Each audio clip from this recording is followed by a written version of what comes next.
Reiz dzīvoja Japāņu meitenīte Keiko. Viņa bija apaļa bārenīte. Viņa dzīvoja ļoti trūcīgi. Viņa taisīja papīra puķes un pārdeva tās uz ielas garām gājējiem. Kādu vakaru ap atvērto logu Keiko istabiņā ielēdās papagailis. Ja tu mani nepazīsi, papagailis teica, es tev pastāstīšu, kā tu vari tikt pie bagātības. Kāpēc, lai es tevi padzītu, mīļais putni? Skumji pasmaidīja Keiko. Man nav neviena drauga. Dzīvo pie manis un dalies manā nabadzībā.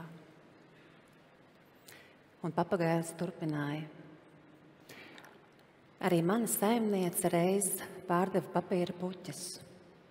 Līdz kāda burve viņai atklāja noslēpumu, ka puķes atdzīvojas, ja to kātiņu iemērts savā asins pilienā.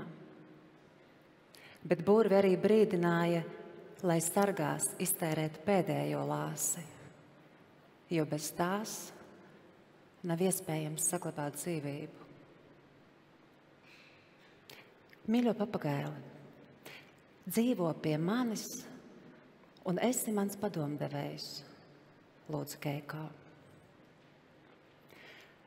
Kad Keiko bija pārdevusi pirmās ar asinīm atdzīvinātās puķes, vispirms viņa nopirka sev skaistu zīda kimono un sandalas, lietas, ko viņa bija sapņojusi jau tik sen.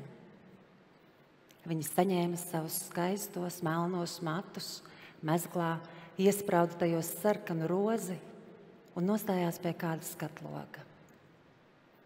Keiko, kā būtu, ja mēs šovakar aizietu uz studentu balli? Viņa jautāja savam attēlam, un tas piekrītoši pamāja ar galvu. Keiko nokļuva izgaismotā zālē, kur dejotāji lidinājās kā tauriņi. Kāds puisis viņu uzlūdza, un viņa dejoja visu nakti laimīgi smaidīdama. Jaunekli sauca Aratumi. Keiko, Aratumi čukstēja, tu esi skaista kā pusplaucis ķiršu zieds. Teic, kādā pilī tu dzīvo? Un kāpēc tu esi atnākusi uz nabaga studentu balli?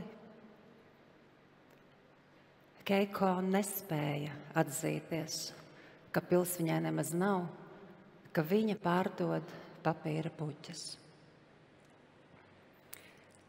Vai gan daudz vajadzīgs, lai divi jauni cilvēki iemīlētos.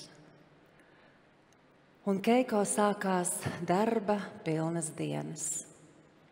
Vajadzēja taisīt puķes, tās atdzīvināt un pārdot, lai nopirktu mājiņu, kur dzīvot pēc kāzām, lai nopirktu gleznas, lustras, jaunus tērpus sev un jaunajam vīram.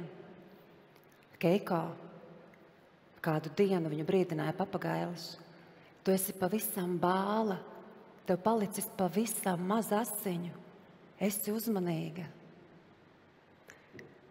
Mīļo draudziņi, viss būs kārtībā. Drīz mums būs sava pils, un tad es dzīvošu kā karaliene.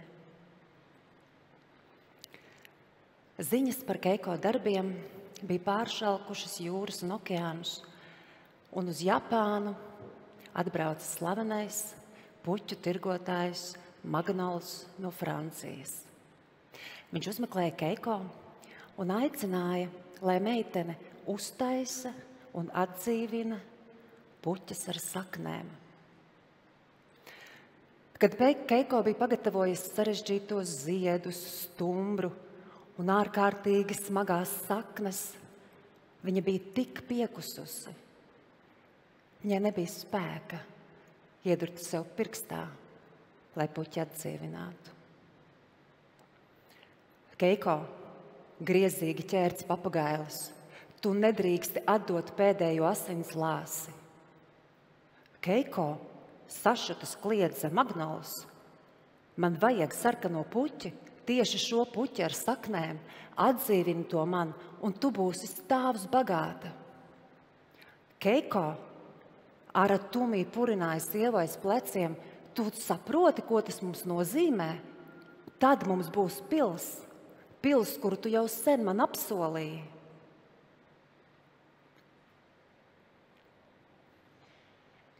Keiko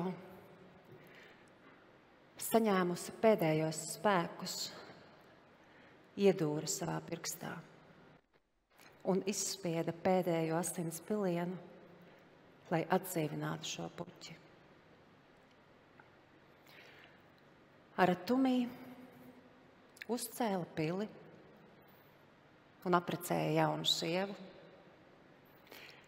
Magnols aizveda atdzīvināto puķu uz Franciju, tur iestādīja un nosauca savā vārdā par Magnoliju. Bet Keiko?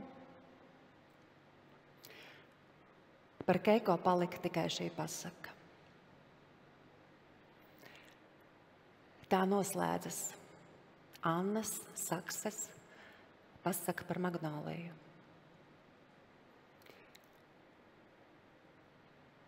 Mēs katra izdzīvojam savu dzīves pasaku. Katrā no tiem ir savi magnoli un aratumī, kas mūs izmantos savu vēlmju sasniegšanai.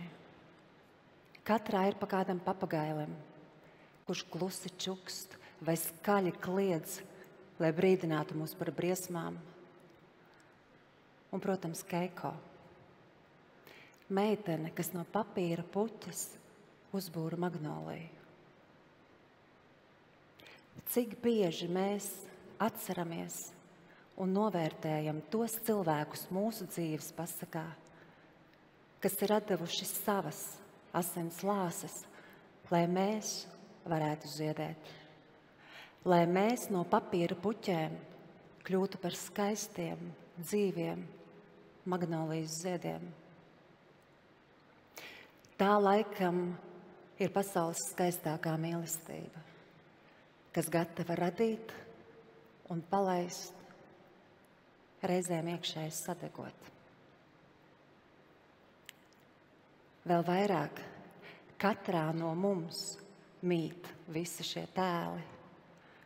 Mēs katra kādā dzīves posmā, gluži kā Magnols un Aratumī, esam centušās sasniegt tieši savus sapņus, pat nepadomājot, ko tie reizēm ir prasījuši mūsu tuvajiem. Mūsos katrā mīt padomdevējs papagailis. Tikai jautājums, vai mēs tajā ieklausāmies, savā sirdsbalsī, intuīcijā, vai varbūt apsedzam būrīti ar necauredzamu audeklu, lai stāv klusu un netraucē. Un Keiko, skaistā, tīrā dvēsele, kas gatava atdot sevi visu. Reizēm dēļ pilas, reizēm atzinības, novērtējuma, mīlestības dēļ, un reizēm tikai tādēļ, lai piedzimtu jauna magnolija. Mūsos katrā ir daļiņa Keiko. Tas ir kā mīlestības un došanas simbols. Taču atdodot pēdējo asins lāsi, nav iespējams saglabāt dzīvību. Nav iespējams radīt, mīlēt, rūpēties, ziedēt. Tāpēc savā nesautīgajā došanā vienmēr atcerēsimies pateicībā ņemt un mīlestībā ziedēt. Šodien šeit es redzu tūkstošiem brīnišķīgu magnolijas ziedu. Katrā no jums, kā mazas rases lāses, zaigo pieredzētais. Katrs sals, kas stindzināja smaigos pumpurus, katrs ziemeļvējš, kas plujinīs kailos zarus, katrs saules stars, kas sasildījis un lietu slāse, kas veldzējusi. Tas viss, kā neredzams sargeņģelis ikdienu, palīdz mums izturēt, nenosalt, būt un ziedēt. Un katru pavasari no jauna mēs atvērsim savas krāšņās ziedkopas kā pierādījumu tam, ka esam izdzīvojušas. Jo mēs esam kā magnolijas, skaistas, trauslas, spēcīgas un ļoti vērtīgas. Mīļās dāmas, esiet sveicinātas jau 8. izaugsmes un iedvesmas fórumā Līdere.